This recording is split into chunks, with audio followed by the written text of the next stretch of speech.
So there's 7 stocks in 2026 that are extremely beat up with the volatility that could potentially make average Joes millionaires. I'm not even playing with you right now. So let's start off from the top. We're going to go from number 7 to number 1, which is going to be my favorite. And we're going to start off on the big bad Microsoft. So here's the deal with Microsoft. Let's just look at this fundamentally first. You can see that earnings per share is clearly going up and to the right on this 4-year chart. Revenue is clearly going up and to the right on a 4-year chart. When you see fundamentals improving, but then you see the stock going down, you know that there's a discrepancy there. You know that this stock is beat up and on sale. If we take a look at this, you're getting it for 24 times trailing earnings, which is a very fundamentally fair valuation level when you're getting solid revenue growth and solid earnings per share growth. And every company that we talk about on this list, they have to have a moat, they have to have pricing power, a durable competitive advantage, and you have to be okay to hold them for the long term. Microsoft checks all the boxes right there, and of course getting into a fair valuation level when you enter, which right now I do feel like you're getting good bang for your buck. You're getting a lot of value at the price that you're paying right now for Microsoft. So when we think of this, what do we do right now to allocate? It's currently $370 per share. Number 1, I'm okay to buy some shares. Number 2, I'm okay to go sell some puts. And number 3, I'm okay to go buy some call options on it. But of course, you always want to keep your ratios in check. So buying shares, I would maybe allocate about 5% of my portfolio to Microsoft right now. Selling puts, I would go 2 years out for an expiration date, and I would choose somewhere around a 320 strike. And then buying calls, I would maybe buy like 380, 390 calls going 2 years out also, because that's going to give time for earnings per share to grow. And the longer that EPS grows for, you guys know that the stocks are basically like a magnet to where the EPS goes. So you have more margin of safety and room for error and actually just likelihood that you're going to make money when you extend your time horizon here on these contracts right here. So Microsoft, I'm very bullish on. Now the next one is going to be Micron. So we all know that Micron stock has been on an absolute tear the last year or so, going up all the way from about $78 per share to now $375. Why is that happening? For one thing and one thing only. The earnings per share is going to the moon also. Guys, stocks follow where the profits go. If you get into a good company at a good price with good profit growth, you're probably going to make a lot of money on that. The name of the game is obviously finding a good company at a good price with, of course, the profit growth. That's the hard part. And 98% of the companies that I go and analyze, they're all no's because they either don't have a moat, it's not a good company, not a good valuation, stuff like that. You know, the name of the game in investing is trying to just say no to something straight up, and we just go look for something else. So Micron right now is trading at 17 times trailing earnings, meaning earnings that already happened. And when you have earnings per share growth going up to the moon, like it's going up right here, and you're getting in at 17 times trailing earnings, it's no surprise that the stock goes up a lot, but it's also no surprise that the stock is very, very volatile too. This stock has been bouncing around like crazy. If we just look at this year to date, we peaked out somewhere over here around like 450, 460-ish. Now we settled down to 375. So since the stock took a little bit of a dip, we're getting in at a good valuation level, and earnings per share is continuing to grow. Revenue is definitely exploding. I think that the AI cycle has at least a few more years for memory what Micron's doing. I think there's definitely still some upside left in this stock. So the play that I'm thinking about right now is, of course, to buy some shares, small percent of your portfolio again, and potentially selling some $300 puts going about a year and a half out. The reason why I want to say a year and a half out and not 2 years out is because the market's a mechanism of just simply pricing things in. If we go a year and a half out, that expiration date, the market's actually looking a year beyond that and then pulling it back and pricing it in right there at that point. So to make this more simple, do we feel confident that the AI cycle and the memory cycle is going to continue to grow for the next 2.5 years? I think it is. So that's why we do a 1.5 year contract. And then what the market plans to price in going forward beyond the contract is still going to be good news, probably factored into your option contract. So the expiration date makes sense for me if you do somewhere around like, just say fall of 2027, in my opinion, for the sold put. And that's also going to apply for the call option that I would maybe buy also. I would buy basically like 380 calls going somewhere out till like a year and a half like the sold put. And I think that you're likely to do fine simply because the earnings per share growth is so strong and so powerful on this company. And it is going to be very volatile though. So you definitely got to have, a strong stomach on this one because it's going to be a very bumpy ride. But there's no debate. The fundamentals look pretty compelling on Micron right now. Now, number 3 is one that we talked about on the channel before, but we have to talk about it again because it keeps getting more and more compelling, is Meta.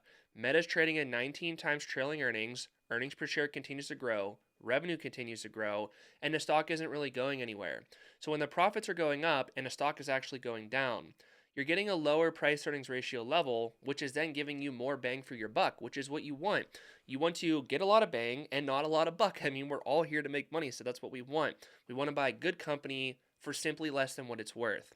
So the plan for Meta, which I'll show you my stock sheet in a little bit and how I have all this organized for allocation and stuff like that. But the plan for Meta, I already have some shares. Maybe I'll add a little bit more shares. But you don't ever want to be too heavy in one individual stock because even though this whole list of 7 right here that I might love, there's a chance that we're going to be wrong on maybe 1 or 2 of them in the long term. So you just don't want to go too heavy, all eggs in one basket with anything. And also, while you guys know I have a lot of money in the S&P 500 and NASDAQ too, I layer individual stocks and options on top of that, and that's why I've been beating the market in the long term, which is what most people honestly don't do. So, looking at Meta, good earnings per share growth, good revenue growth, good valuation, good company, moat, pricing power, durable competitive advantage, okay to hold for the long term. It checks all the boxes right there. So I'm okay to allocate to Meta. Buying shares, like I said, selling puts probably like a $500 strike 2 years out. I'm okay to go 2 years out because Meta is more clear and more predictable than something like Micron. Meta controls the ad space for the most part. They have the attention of billions of people that use Instagram, Facebook, WhatsApp, stuff like that on a daily basis. And, there's a lot of opportunity to advertise there and make money, obviously. And while they're spending so much money on data center build out, they're still able to grow their earnings per share. So when that data center build out slows down, earnings per share is going to go up because they're monetizing it and making money from it. Ads are going to be more profitable. They convert better. And also they're just simply spending less money. So EPS will go up. So I'm bullish on Meta in the long term, but you got to be patient with it. Now, another one that we haven't talked about in a while on this channel, but one that I still do like is going to be United Health. So here's the deal with United Health. They've been under a lot of stress and a lot of problems recently simply because medical usage is going up quite a bit by seniors. When you use more of your health insurance, that means that United Health, as the health insurance company, has to go pay out more in claims. So when you pay out more in claims, obviously your profit margins fall, which you could see earnings per share is clearly dropping, which of course the stock fell too.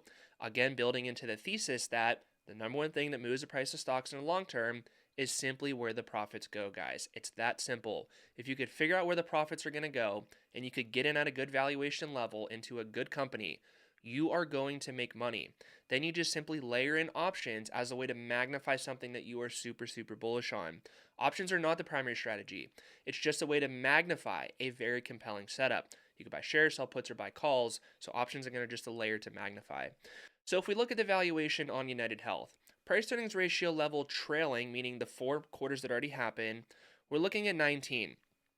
And when you have revenue growth that's doing decent, like if we just look at this on a chart right here, revenue growth has been going up. They've been working on turning the business around, dropping unprofitable markets, adding more profitable markets, and of course raising prices. Earnings per share is eventually going to find a bottom. But here's the thing about United Health. This is going to be a long-term play. You need to go out as far as you can on expiration date, maybe like 2.5 years for a sold put, 2.5 years for a call option, because when we do this trailing 12 months earnings per share right here, it's factoring in 1, 2, 3, 4 quarters. But this quarter is still very, very good. So what's going to happen is when we get the new quarter that gets reported, you could see show estimates. While it is good, it's down year over year from where it was at right here. So we still have a little bit more negative news to price into United Health. But if we could get through the next few quarters and you could stand the volatility, you're likely to do well if you have a duration going out till 2028 for sold puts, shares that you buy, and of course calls that you buy too. So the play is going to be this. I'm okay to buy some shares right now, and it's also kind of like counter-cyclical to the economy. If something bad happens with tech or China invades Taiwan or just craziness happens in the world, people are still going to need healthcare. And this is kind of like a play that insulates you a little bit in my opinion. So the play is going to be to buy some shares, sell some puts somewhere around like a 280 strike going 2.5 years out, and then buying calls somewhere in the low 300 range going 2.5 years out also. So if you're patient with this and you could sit on your hands and just let the company work, let earnings per share recover, let revenue recover, I think that we're likely to do fine because we're also getting in at a fair valuation level to start. And not saying I put a lot of weight on this, but Berkshire Hathaway recently added to United Health. And we know that they're not adding to United Health to lose money. So something to think about with that also. Now, the third from the number one on the list is going to be TSM. So here's the deal with TSM. I know we covered this one before, but the market's just so volatile and so dynamic that this stuff changes so fast. So, as you guys know, TSM fabricates AI chips, and they fabricate roughly 90% of all AI data center chips. They totally have the market cornered right now. And what's happening with this whole Iran war and Iran situation in the Strait of Hormuz is that if we look at this on a 1 year chart, you could see that we peaked out somewhere around 387 right up there. Now it's at 340. Investors are nervous that helium, which comes from largely Qatar, and obviously the United States produces helium too, the helium that goes through the Strait of Hormuz, which comes out of Qatar, there's fears that we're going to have a helium shortage because it's not flowing through the Strait of Hormuz, which is going to be like, how are we now going to go produce semiconductors? We're going to have a big shortage now of semiconductors. And here's my thesis on this. The Strait of Hormuz is going to open up in some way, shape, or form, whether it's just naturally or by military force. There's just too much money at stake with oil and helium and things that pass through to just have all the producers not make money and have all the companies and countries that want to consume all this stuff not actually need to buy it, because they do need to buy it. They need these raw materials, oil, helium, whatever. So my point is there's just too much incentive to open the strait back up. So it's going to open up in some way, shape, or form. And I think it's going to happen this month at some time, April of 2026. So a little bit of negativity is priced into the stock right now. And when things are negative and you have earnings per share growing, revenue growing, and you have a super strong pricing power because everybody wants the chip, so they could basically charge almost whatever they want, it's a good company to allocate to, in my opinion.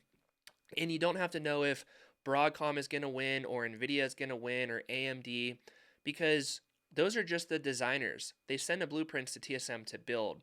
And yes, we have rumors that, it's not a rumor, like Elon said it, they're going to do like a Tesla Terafab where they're going to build their own chips, and they partnered with Intel on that.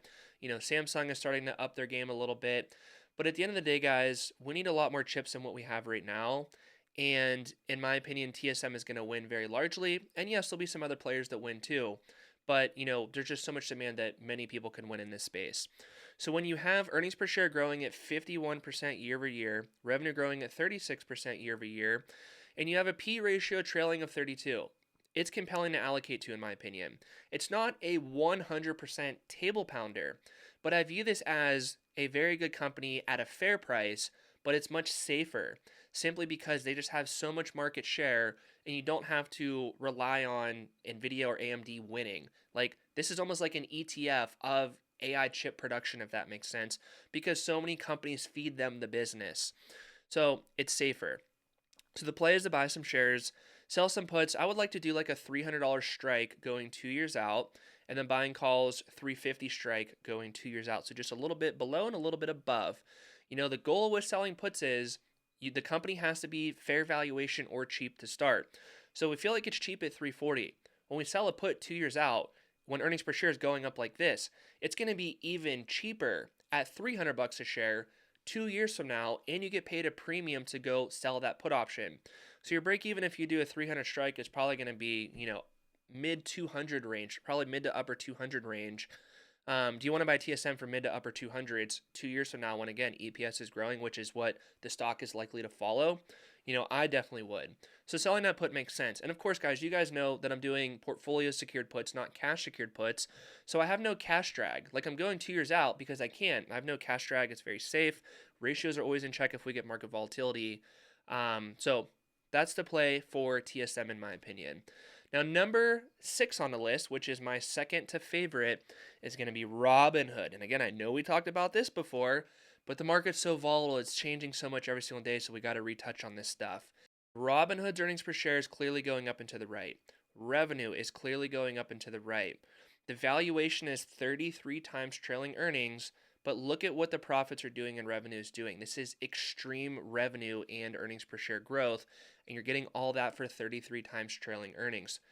And when you look at the stock chart, people are going to say, oh man, Robinhood's a junk stock. It came down. Brandon, you hated it 5 months ago. Why do you love it now? Well, because price is what you pay and value is what you get.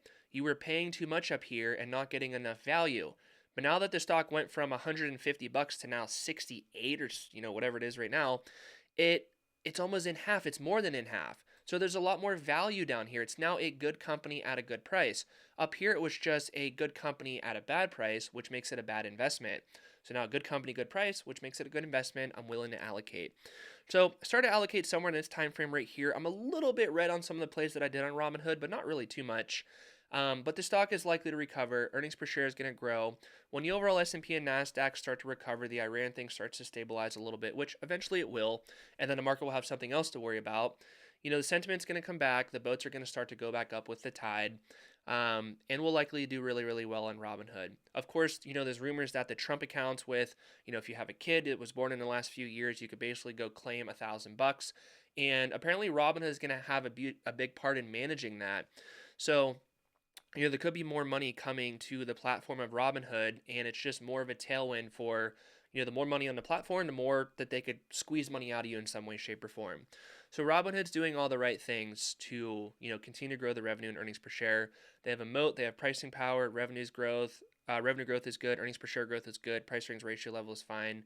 So Robinhood I'm bullish on. Now, the most bullish one I am on right now is going to be Nvidia. And some crazy stuff is happening right now, especially with Broadcom.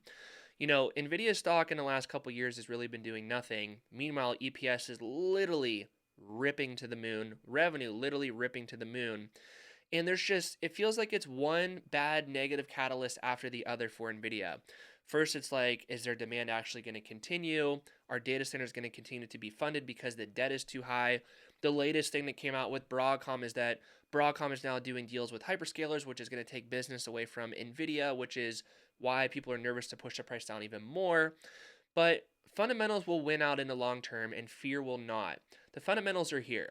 Earnings per share is growing, revenue is growing. You're getting it at 35 times trailing earnings with very explosive revenue and earnings per share growth. So when you have that, the stock is not going to go sideways forever. You kind of saw like this sideways consolidation of Nvidia stock right here that had a little bit of volatility with Liberation Day in April. The stock went sideways right here from basically, June of 2024 until April of 2025. So almost a year the stock went sideways for. But then the stock off this low went from 90 all the way up to 202. So the stock did over a double after it consolidated sideways for a little bit here. So the stock's been consolidating sideways for almost a year right now. Meanwhile, revenue is growing and earnings per share is growing. So I feel like it's kind of like a coiled spring right now.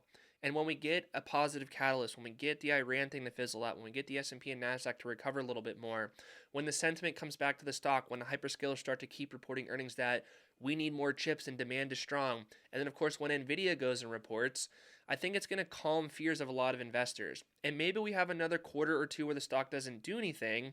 But again, the spring is just becoming more and more coiled, and the valuation is going to get cheaper and cheaper and cheaper.